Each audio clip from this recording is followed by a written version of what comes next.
Si Felix Manalo ba ang isang pastor dyan na tinutukoy sa Juan 10:16, Ginoong Ocampo? Pakisagot mo lang. Oo lang o hindi? Ulitin kong Oo lang o hindi? Makinig kayong mabuti. Oo lang o hindi? Kinukumpirma mo ba si Felix Manalo ang isang pastor dyan sa Juan 10:16? Oo, makinig kayo. Makinig kayo. Oo, makinig kayo. Ayun, oo daw, kapatid na Willie. Malinaw. Tanong ko ngayon. Oo daw. Tanong ko ngayon. Kung inaamin ni Ka Rizalito Ocampo na si Ka Felix Manalo ang isang pastor sa Juan 10:16, Ka Ocampo, makinig ka.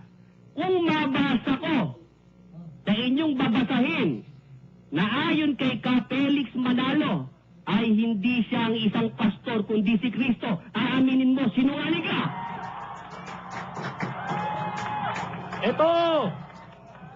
Ito ang sagot ko.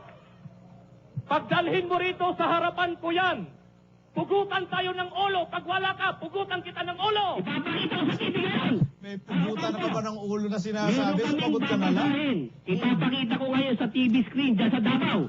Ayon mismo kay Ka Felix Manalo, hindi siya ang isang pastor, kundi si Kristo. Kaya lang, sumagot ka muna sa tanong ko. Pag napatunayan ko na ayon mismo kay Ka Felix na ang isang pastor ay si Kristo at hindi siya, aaminin mo, sinungaling kang tao ka.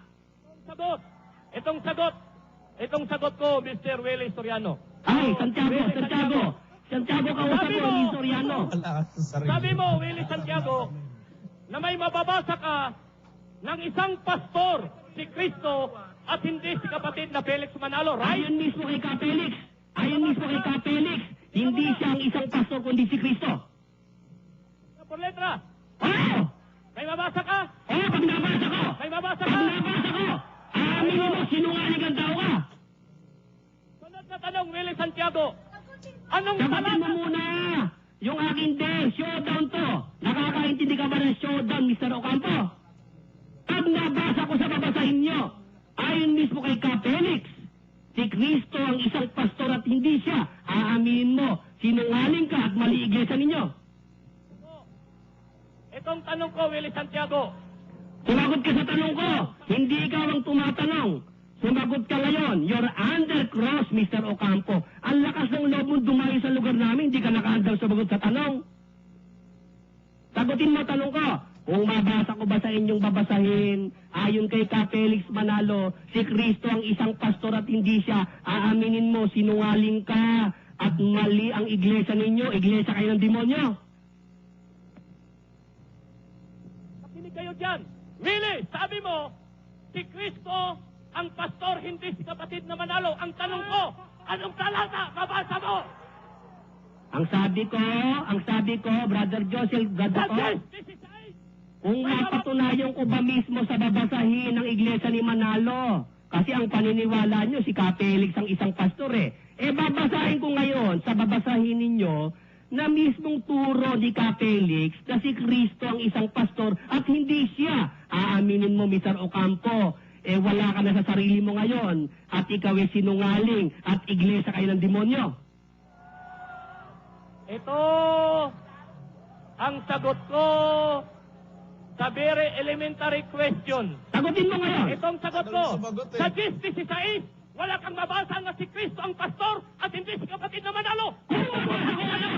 Kung mabasa ko ngayon, ayon mismo kay Ka Felix Manalo at sa talata ng Biblia na si Kristo ang isang pastor, aaminin mo, sinungaling ka at wala ka na sa sarili mo ngayon.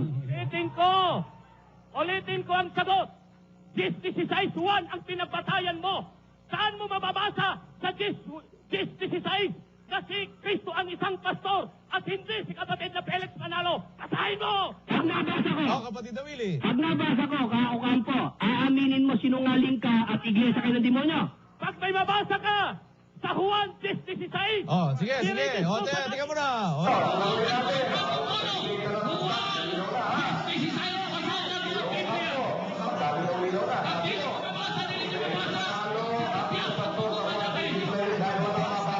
Si Kristo yon.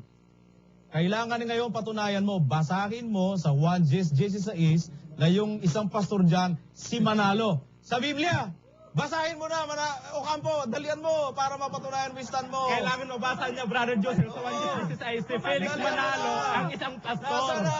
Oo. Nasa na? Dalian mo. Basahin niya ngayon. Ano, Ipakita mo. Josel? Basahin, Ipakita mo mabasa na. ko, Josel. Basahin mo Oh. ngayon, Ocampo, Josel, makinig ka. na si Felix Manalo Josel. ang isang pastor sa 1:16. Basahin mo. Makinig ka, Josel. Hindi Kung ako si mabasa Brad ko ngayon, Josel. Sige, sige. kung mabasa ko ngayon, pupugutan kita ng ulo dyan. Ay, nako. Pumunta ka Oh, rito, ano? dalian mo. Sige, Oh, ano? basahin mo muna. 1:16, ang isang pastor, si Felix Manalo. Sige, dalian mo. Punta ka rito. Dalian mo na, basahin mo. Ikaw naman, oh. Ikaw naman, babasa ka lang na talata. Basahin mo na. Basahin mo na. Hindi mo mabasa. Josel, Hindi mo mabasa. Inaamin mo, hindi mo mabasa si Manalo ako yan. mabasa na. Oh, basahin mo na. Kung talagang mababasa mo, basahin mo na ngayon. Sige, dalian mo lang. Basahin mo na ngayon. 16 ng 1, ang isang pastor, si Felix Manalo. Basa! Nasa na? Hindi na ninyo nasagot. Brother Wala Josel, ka. Naku na. Pasubo ka na ng gusto. O, Brad Willie. Brad Josel, Brad Tato. Eh di, eto na showdown, bayan. Mga taga Davao, makinig kayo, talinuhan ninyo. Sabi ni Carizalito Ocampo, hindi raw mababasa na si Kristo ang isang pastor dahil yun daw po si Felix Manalo, di ba, Brother Josel? Oo. Babasahin ko ngayon mismo, Brother Josel, ang aklat na sinulat mismo ni Felix Manalo. Ayon kay Felix Manalo, nasugo daw sa iglesia ni Manalo. Sugo ni Carizalito Ocampo. Mr. Felix Manalo, sino ba ang tinutukoy na isang pastor sa Juan 10:16? Basahin natin, Brother Josel, ang mismong aklat na sulat ni Felix Manalo. Ito yan, ang aklat nila. Ang sulok sa ikatitiyak sa Iglesia Katolika Apostolika Romana. Sinulat ni, basahin mo mabuti, Ocampo. Yung kinikilala mo sugo, ayan Felix Manalo. Siya sumulat niyan, makinig ka, baka madagukan ka pag hindi pinakinggan At niya. may litrato pa yung Brad Josel. Pakita po natin yung litrato ni Felix Manalo dyan sa librong yan. Yan ang sumulat si Felix Manalo. Yung kinikilala mo na isang pastor sa Juan 10:16. Siya naman kaya tanungin natin, ano naman ang kanyang pag-amin? Pareho ba kayo na sinasabi? Ano ba sabi sa aklat na ito? Itinuturo din ng Iglesia Katolika na ang Papa ay siyang katastasang pastor. Question box, pahina 169. Ito ay salungat din sa turo ni Kristo at ng mga apostol. Sapagkat sinabi ni Kristo, ako ang tanging pastor. Juan 11:16. Sinabi rin ng mga apostol na si Kristo ang pastor at obispo ng ating mga kaluluwa. Yan, Brother Joseph, Brother Tato, mga taga Davao, napatunayan ko, sinungaling si Mr. Ocampo at iglesia sila ng demonyo. Ayon mismo sa babasahin na sulat ni Felix Manalo, hindi siya ang isang pastor, kundi ang ating Panginoong Jesucristo. Juan 10:11. Okay ba, Brother Joseph? Oo naman, kapatid na Willie, sinungaling talaga yan. Pinaangkin niya si Felix Manalo, siya ang isang pastor sa Juan 10:16. Pag si Felix Manalo naman ang tinanong mo, ang sinasabi ni Felix Manalo, si Kristo yon. Sinungaling ka talaga, Ocampo! Willie! Nababasa ko yung sinasabi mo sa Pasogo. Nasaan ang sinasabi mo ng isang pastor si Kristo at hindi si kapatid na Manalo? Nasaan ang hindi kapatid na Felix Manalo dyan? Hoy! Talagang ikaw napakadilim na ng utak mo. Pati sinabi na ng sugo mo kinikilala, hindi mo maintindihan. At iminamali, Brother Josel. At mas marunong pa ito kay Felix Manalo Dapat ito ang naging sugo sa huling araw at hindi si Felix Manalo. Si Felix Manalo na nagsasabi, ayaw mo pang makinig. Ay talagang ikaw pala na may panghas ka talaga, Ocampo ka. Ha?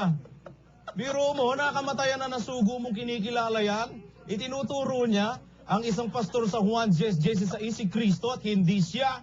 Ikaw naman, pinipilit mong ipaangkin kay Felix Manalo yung titulo na hindi naman niya inaako.